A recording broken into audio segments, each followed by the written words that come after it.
बिस्मिल्लाहिर्रहमानिर्रहीम, अस्सलाम वालेकुम। मेरा नाम डॉक्टर अहमद इजाज़ है और मैं सिविल ओमी क्लिनिक से बड़ेवाल से आपसे मुखातब हूँ। हम फोबिया के सिलसिले में बात कर रहे हैं और आज हम हॉस्पिटल का जो है खौफ है उसके बारे में बात करेंगे।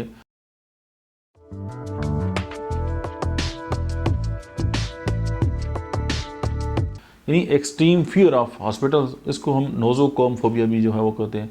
अब ये फोबिया जो है वो दूसरे फोबियों के साथ जुड़ा भी होता है। अब जैसे होमोफोबिया जो है वो ब्लड का जो खौफ है, डॉक्टर का लेट्रोफोबिया जो है वो डॉक्टर से खौफ है, या मेसोफोबिया जो है वो जरासीमों का खौफ है, थैनेटोफोबिया जो डेथ का खौफ है, या नीडल्स का खौफ जो है, इस तरह शामिल है। तो उसके अलावा अब ज़ाहिर है ये सारे खौफ हैं ना, हॉस्पिटल के अंदर ये सारी चीज़ें पाई जाती हैं। डॉक्टर भी होंगी, सुइयाँ भी होंगी, अच्छा खून भी होगा, जरासीम भी होंगे।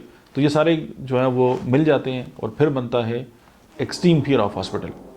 अब ये बाकी जो ज़ाहिर फोबिया अलग अलग हैं, लेकिन अगर हम इसको कंपेयर करके देखें तो ये अब होता गया है कि अगर कोई इंसान जो है किसी हॉस्पिटल में है, उसको कोई ट्रामा हुआ है, उसको कोई अजीज़ फौत हुआ है, या कोई ऐसी बात जो उसके जहन के साथ चिपक गई है उसके अनकॉन्शियस माइंड में, तो वो जो खौफ है जब वो हॉस्पिटल के बारे में सोचते हैं उसकी हालत गैर हो जाती है। इसलिए आप देखेंगे कुछ लोग जो है वो डॉक्टर के पास जाते हैं, उनका ब्लड प्रेशर ज़्यादा हो जाता है, दिल की धड़कन ज़्यादा हो जाती है, वो अवॉइड करते हैं डॉक्टर को।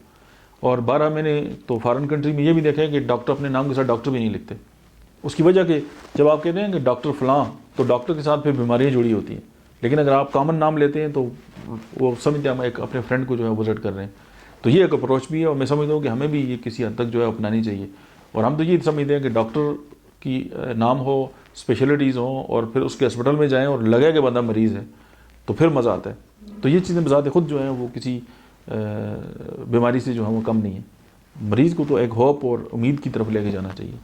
खैर, हम बात कर रहे थे हॉस्पिटल से जुड़े हुए जो लाइफ थ्रेटनिंग इवेंट होते हैं उनके साथ उसकी कोई यादाश्त जो है वो मैच की होती है, एंकर होती है, तो वो ज़ाहिर है उस कंडीशन में जो है वो चला जाता है। अब इसकी मेडिसिन सबसे पहले एकोनाइट है, अर्जेंटम नाइट्रिकम है और जेल्सिमम है।